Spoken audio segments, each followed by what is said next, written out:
Good afternoon, sir. I'm Tuhina Chatterjee and I'm in first year. So I usually tend to overthink everyday things like everyday situations, like even if it's just my bus not reaching the destination and things like that. So how do I not let this fear take over myself? Think of better things, think of more important things. I fall into this loop of thoughts where I just think about it instead of actually doing it. Have something in life that overpowers all the random thoughts. I'm talking to you, right? Yes, sir. I happen to be a busy person. There are so many things that I can alternately think of at this moment. What makes me forget all those things? And frankly, to me, right now you're a stranger. All I know of is your name, to some extent your age, the institutions you're affiliated to. That's all that I know about you.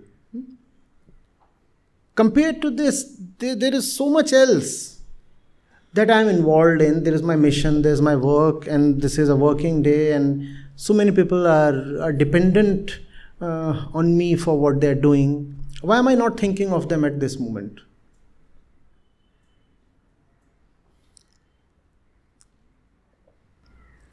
Because this is important. That's all. When you do not have that in your life, which is important, when you do not have a sense of the worthy, the result will be that a lot of little things will invade the mind. There is no way to keep those little things away. They are like germs. They constantly keep attacking you. You cannot keep them away. You can only have a strong inner immunity. Is there a way to keep germs away? Virus or bacteria or other kinds of pathogens? Is it possible? No, they are everywhere. I keep my hand here. They are here. This air that I breathe in, they are in the air. How do I ensure I am 100% shielded against them? Not possible. However, there is one thing that is possible, which is my inner immunity. And that inner immunity is called importance. Know what is important, and them random things will cease to matter. If you find yourself thinking about unimportant matters too much, it just means that there is a huge inner vacancy for something important, and that vacancy has not been filled. The mind cannot tolerate a vacuum, a vacancy. The mind needs something to chew. You cannot just abruptly bring the mind to a thoughtless state. Not possible. So, what to do? As students, as beginners, what to do? Determine what is important. Honestly give it due credit. And I'd like to say, fall in love with it. Make it your life. Then there will be no space to think of random things. And is that not beautiful? Life is pestering you with all the normal trivia. And yet you are not bothered. Why? Because there is a mighty inner thing you have embraced. And you simply don't have the time, the space to look towards anything else.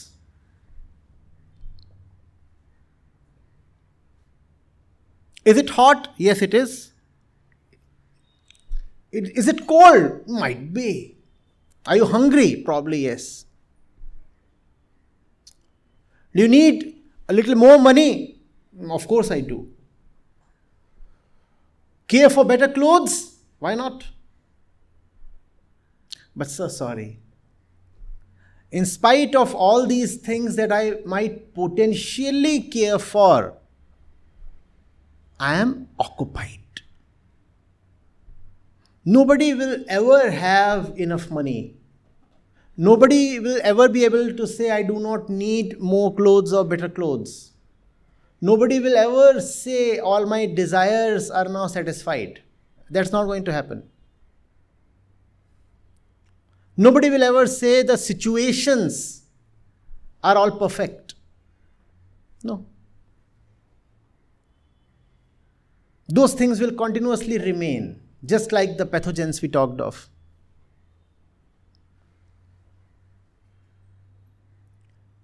But along with them, taking precedence over them, an inner sense of importance can remain. And that has to be developed. It won't just come. As a young person, you need to figure out very clearly what is worth doing. What is important in life.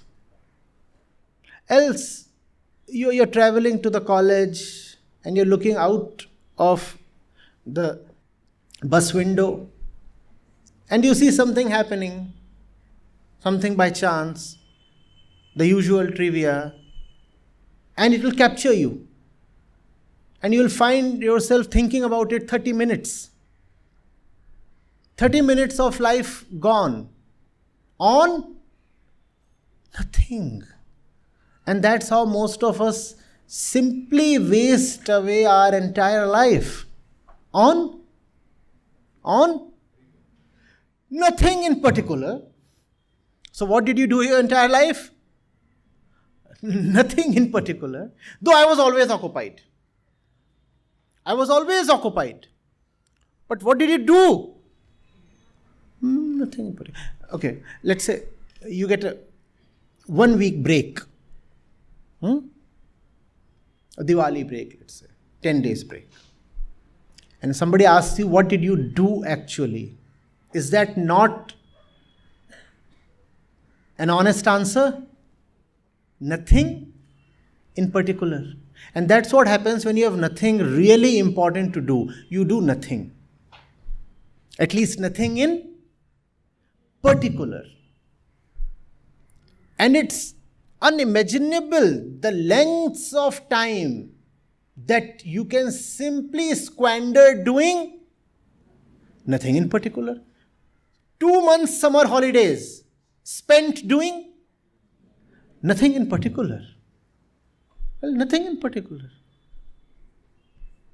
My driver, I make it a point, he drives slowly so that sitting on the rear seat, I do not get disturbed. Why? Because commutes take long, 1 hour, 2 hours, and I want to read. That's a dedicated time I get to complete my reading list. Else, it's very possible to simply say I was traveling, so I was doing nothing in particular. And it's not that you are doing nothing at all when you are traveling. You are doing something. What are you doing? Staring out of the window, looking at something random. In between, you just scroll through the feed, Facebook or something. Type something random on Instagram. Ogle at some nice faces passing by. You don't know their name. The fellow will be in visual range for 2.2 seconds. And yet the fellow becomes so important.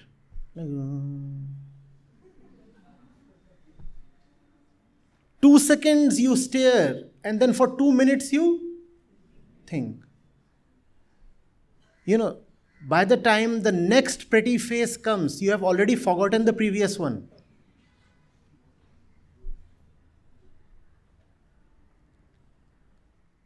And the world can be an unending succession of pretty faces. 2 hours will fly away. You did your entire journey doing nothing in particular. The name of the journey is life. Now death has arrived. And death asks, so tell me, how was it? What did you do? Well, nothing in particular.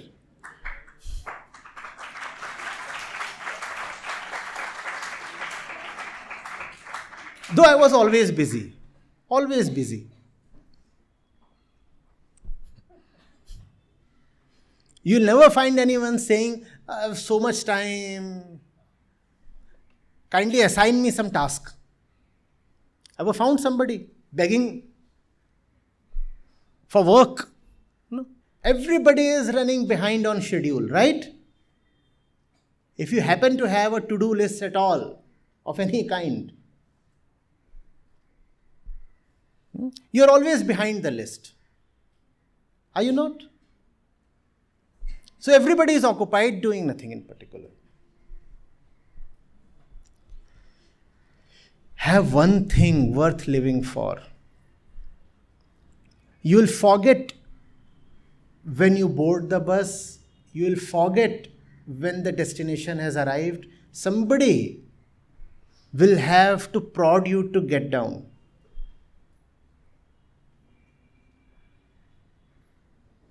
You will be so immersed. That's a beautiful word, no? Immersion. How do you like it? Immersion. How about that? Does that appeal to you? Immersion? Have you experienced that sometimes? Immersion?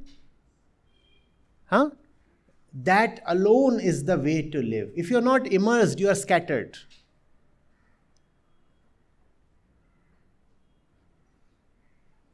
How does it feel to be scattered? Have you experienced that? A state of being scattered inwardly?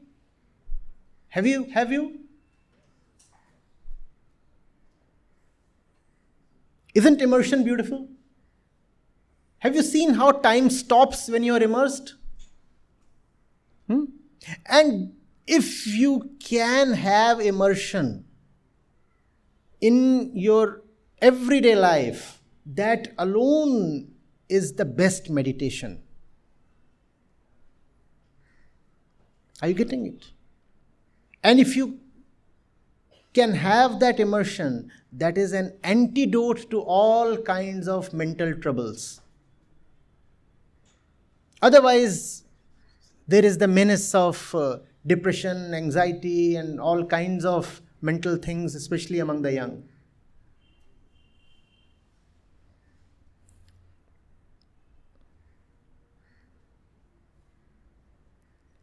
The one who has something to live for will never be mentally sick.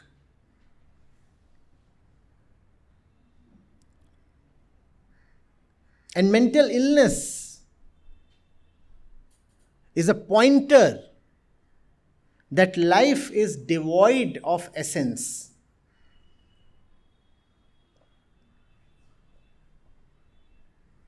I have no time to be anxious. How about that? Are you suffering from anxiety? What's the answer? I have no time to be anxious. Even anxiety requires time. I don't have time. How can I be anxious? Are you afraid? I have no space for fear. When fear comes, I say, sorry, no vacancy. Not that you aren't great. Obviously, you are great and powerful. The entire world kneels to you. You're wonderful. But as far as I am concerned, no vacancy. Give all your inner space to something that is beautiful for you. Let there be no vacancy.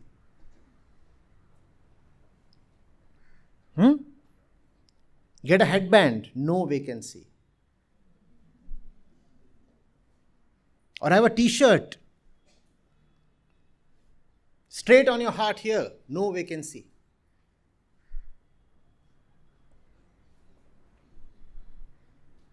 Occupied, engaged.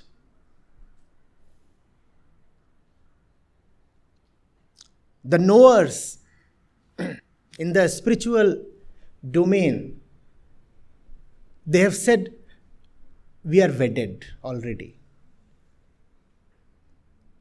And not only in the spiritual domain, obviously you know of Bhagat Singh. So he was just 22 or 23 when he laid down his life. His mother had approached him once. You'll have to marry. You'll have to marry. He said, but I already am. And she was shocked. How can my son do that? What's her name? And what did he say? What did he say? Azadi. So no vacancy. The girls are all beautiful, but sorry, no vacancy. तेरी दुल्हन का नाम क्या है? आजादी.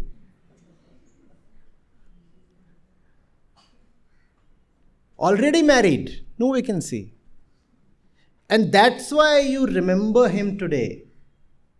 And that's why all others have become the dust of time.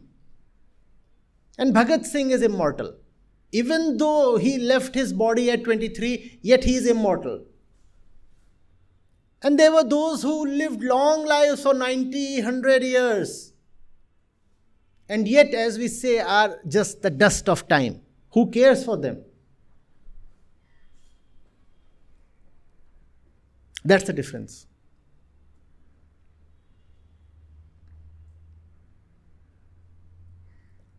Have an early wedding, as early as possible.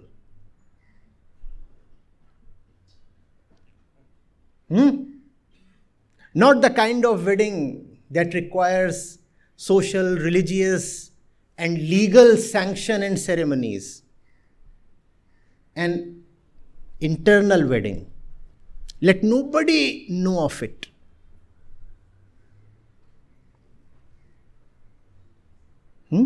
Freedom. Azadi. What do you think? Bhagat Singh had time to think of miscellaneous things?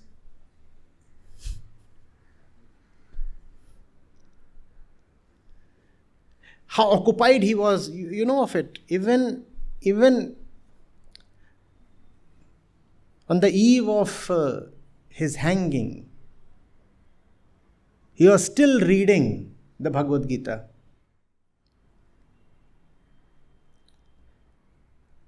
A copy of that, in fact, that particular copy is still preserved.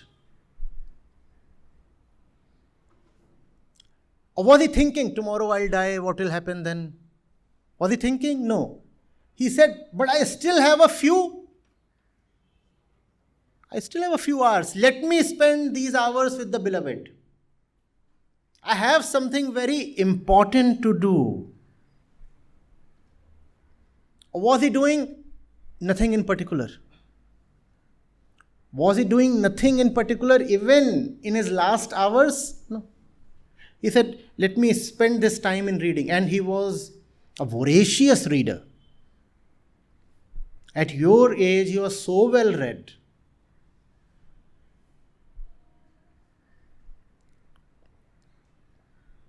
Never had any time to waste.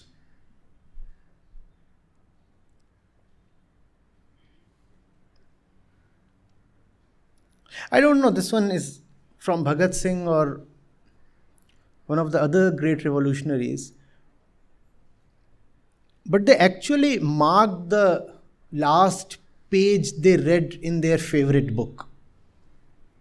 And somebody out of curiosity asked them, it said, tomorrow you are going to be hanged. You will be no more. Why are you marking this page? And very mystically he said, because I have to continue from there.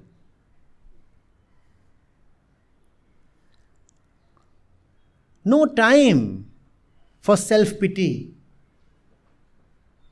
inner misery, sad thoughts. No time. I'm busy with the right thing, even in my last moment. Huh?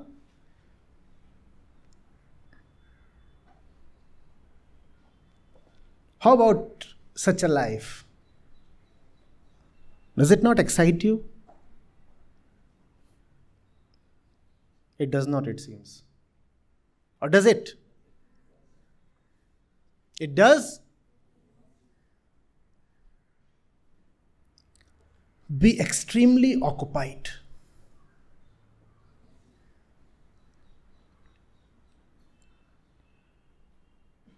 Don't be like these wanton flies or insects. Seen how a mosquito behaves? Sitting here, sitting there, or a fly hopping from here to there. Doing? Don't be like that, please.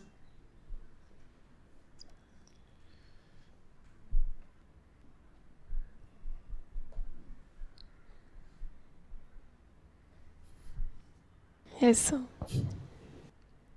Sit. Thank you, sir.